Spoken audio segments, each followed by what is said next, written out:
What's up, Wanna Coffee fam? It's Kai, and we are back. We will have weekly contributions from strangers all over the world discussing various topics chosen by yours truly.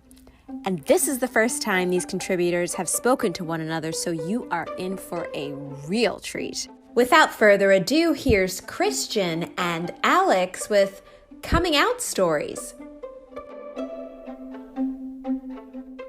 All right. So today we have coming out stories. Yes. Hello, hello, hello. Yeah, this is definitely not my narrative, not my experience. So I'm really interested to talk about it. You know what? I know. Getting this topic, I was like super excited because I feel like a lot of my coming to terms with my coming out for myself was difficult. But like when I went into college, it was really exciting because I got to meet a lot of other people my age that had a similar coming out story.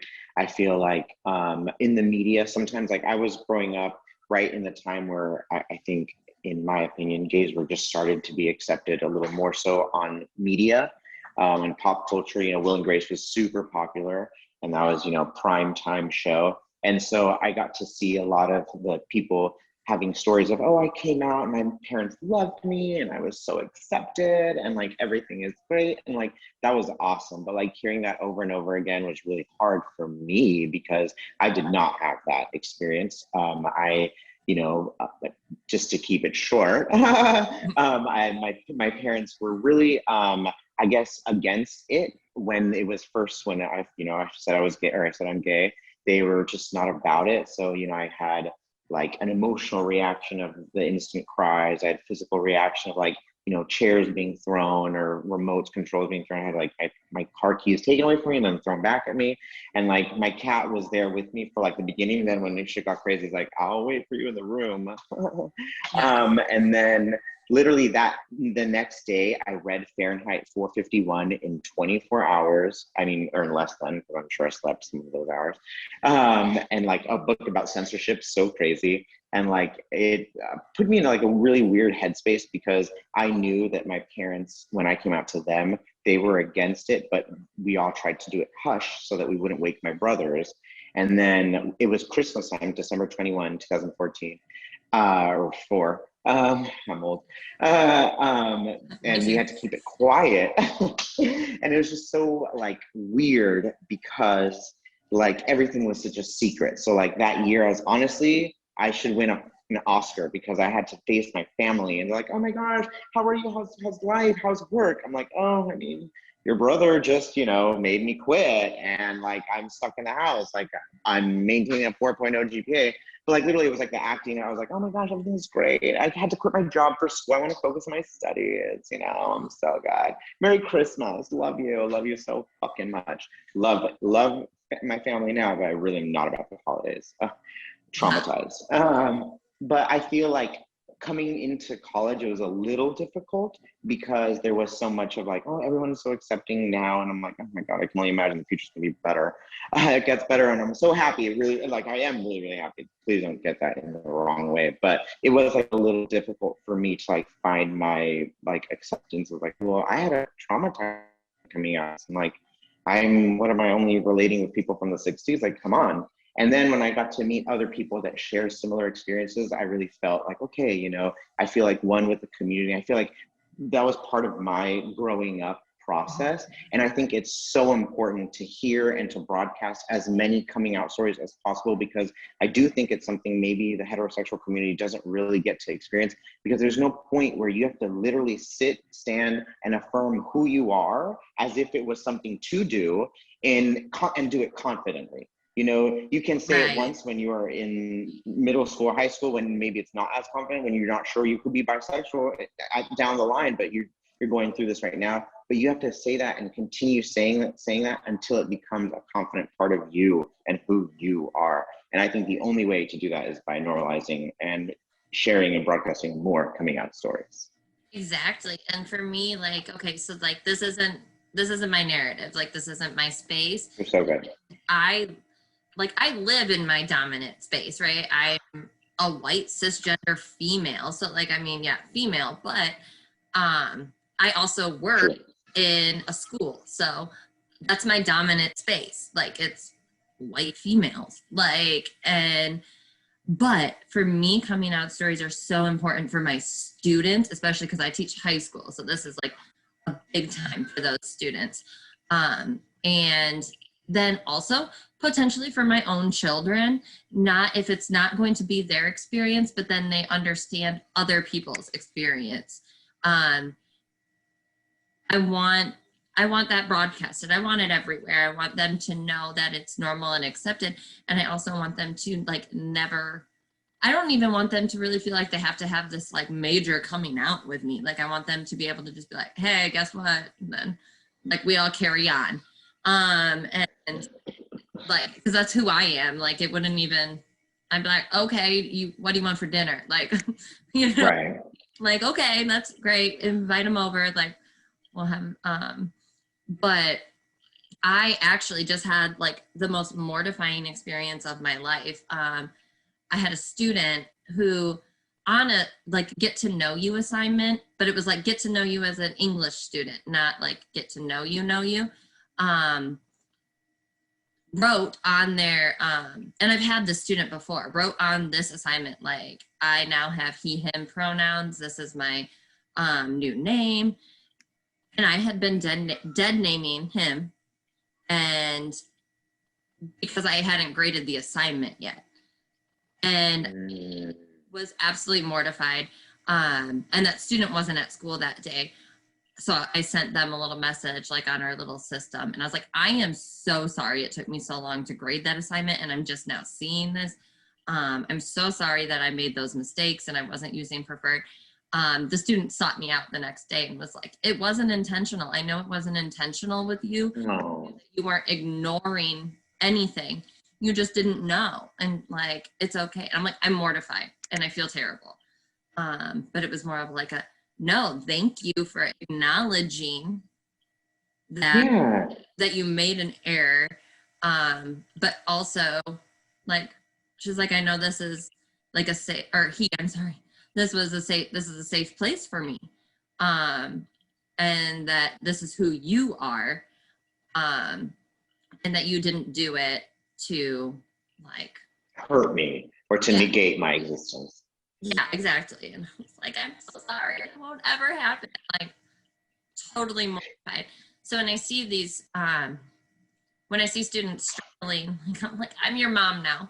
Like, eat your vegetables. Like, and you know, you see those, especially during Pride Month, you see like all those posts of like a mom that's like out there and that's like, I'm a mom, free mom hugs. And I'm like, that's the mom I'm going to, like, that's going to be me. Like, that's so good. Yeah. And so I absolutely 100% need to be broadcasted. We need to hear more. Actually, in my English, both my English classes, we read LGBTQ plus novels. Like, they're choice novels, so they get a set of novels to choose from. So there's students that like need those narratives. Correct. There is one that my juniors can read, where one of the, there's two male characters, and one of them is very open, and his family is like, yeah, woohoo, this is great. And the other one is kind of unsure. And what's the story, or what's the book? It's called Aristotle and Dante Discover the Secrets of the Universe. Okay. And it's a great book. And I know that there are students that need that narrative, that need to see that and read that. And so I'm really excited. That's part of our curriculum. And so I think that the more we just normalize it, the less of a thing it's going, like, because like you said, sometimes it's just horrifying. It really is.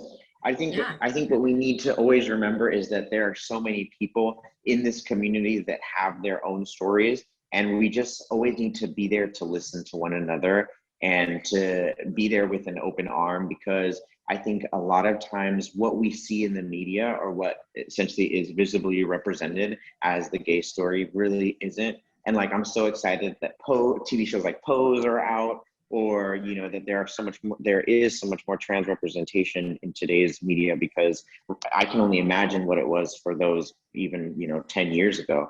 And also, I'm so happy that we get to just continue to experience that. Like, literally, the kids of tomorrow are going to be that educated in that, okay, and normalize everything. Like the fact that you had this conversation, like, oh my gosh, I sent a little message on our system saying I apologize for dead naming you. Like, or I had a resident one time, she was showing her friend around the property, and then she introduced her to me. And honestly, Alex, I truly don't remember this moment, but later on she called herself out, and she was like, she called me like the longest, like, I don't know, exasperation tone. And she was like, I'm so sorry, I like outed you in front of people. Like, I mean, girl, I'm loud and proud now. Like, if they don't see that, I'm so sorry for their eyes.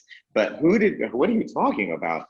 And like, and the fact that you guys are that, straight white women are having these conversations or realizations, like, oh my God, I had that moment, like, let me fail. And, oh my gosh, literally that made me so happy. The fact that the conversation, it wasn't her outing me. Oh my gosh, I outed myself a long time ago. We're good. But thank you so much for just even thinking, hey, I need to take a step and check myself, because that's so much of what is missing. And those moments, I'm so happy that are going to be more normalized too, along with the coming out stories, Yeah. And I think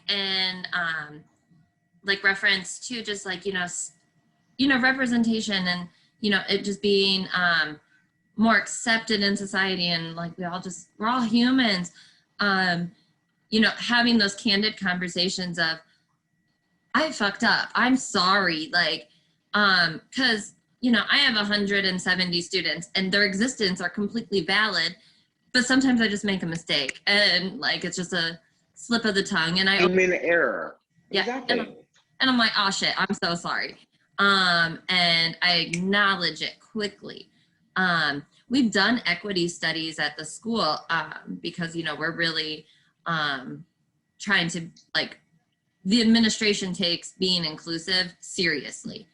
So there was 2 focus groups. There was the LGBTQ students and people of color students, like 2 different, but the LGBTQ students there said that some people, that some staff members like don't acknowledge their preferred names, preferred pronouns, and and it is an intentional thing. And my principal stood up and was like, these results are gonna hurt, like it's gonna hurt people, like, and he's like, it hurt me when I read it, like, because this is not our school.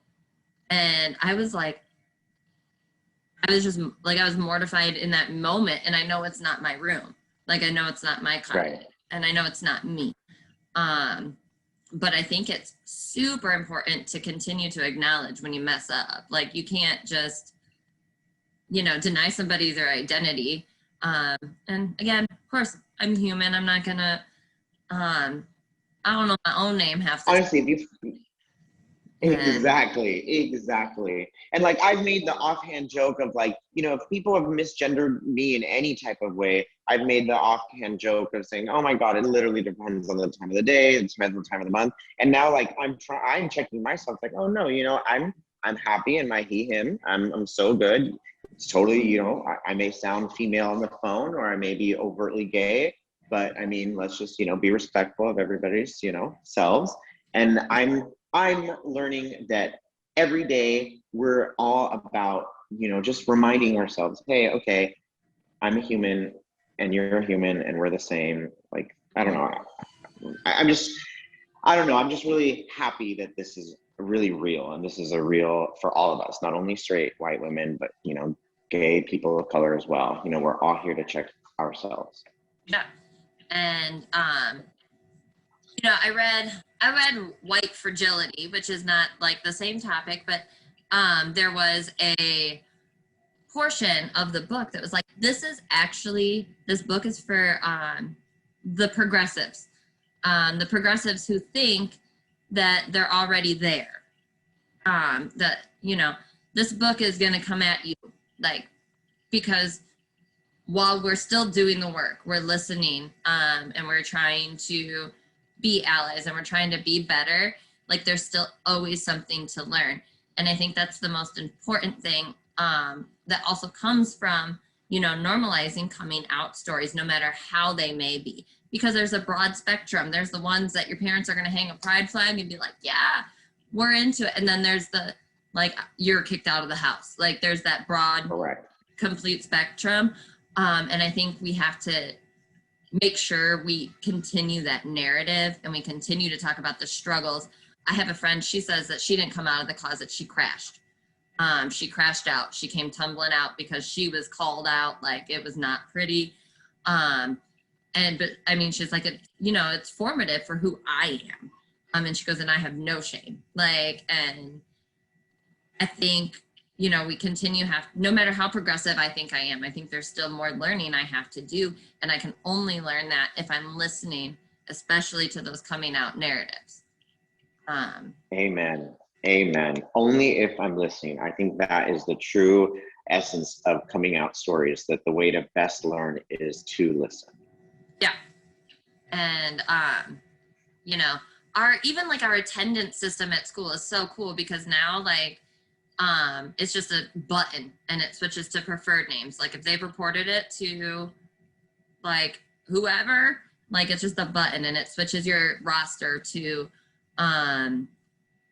you know, the preferred name. So if you have a sub, your sub isn't going to accidentally dead name them because that's, I love that. yeah. So now we have, you know, that like, I mean, they usually probably use my seating chart, which I write preferred names and preferred sounds on it, but it's really cool that our administrative system will do that if they have, you know, made sure that the powers that be know. So I think that's great. And I think we're like, that is great.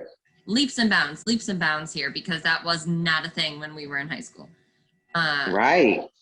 And Greg, I distinctly remember the religious teachers where I'm from the Bay Area, so there are definitely teachers that had rainbow flags and like, this is a safe space and, you know, I love everyone type of, you know, messages. And then there were other, you know, religious teachers that had, you know, I'm call it like it is. There were crosses on their rooms and stuff. And like, what would Christian do or what would Jesus do? Those clubs were in, you know, the physics classroom or like those teachers. I remember distinctly not feeling as comfortable or not feeling as safe when I wasn't even out. I was just, you know, trying to minimize who I was. I knew I was too gay, or not gay, but like too feminine or too loud or too, you know, I don't know, I'd move, gesticulate too much, whatever the case may be. I definitely remember being in those classrooms, and I'm so happy that you guys have like an administrative system that would take that. Be like, okay, cool, that you have a better name, boom, it's already updated. All your classes, you're good, don't worry. And that's just progress. And I mean, I don't want children, and I think definitely that's, you know, called on from being scarred by so many kids being horrible and disgusting. But that's so great that in the future, kids don't have to go through what a lot of us went through. And I'm raising my kids to not be assholes to anybody else's kids. And that is a timer. Oh, ding ding.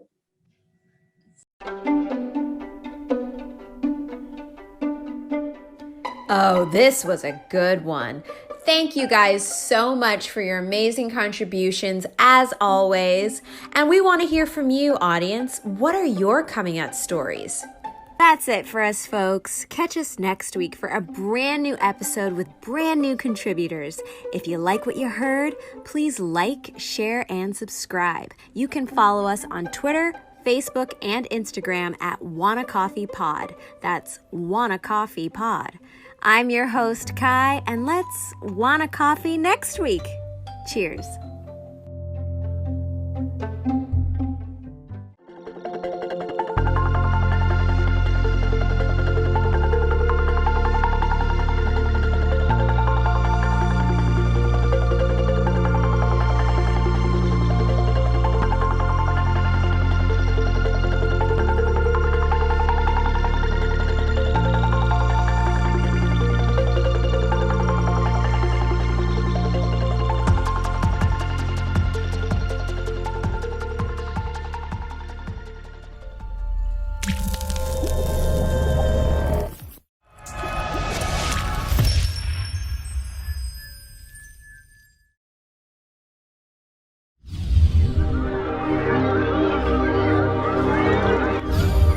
my God.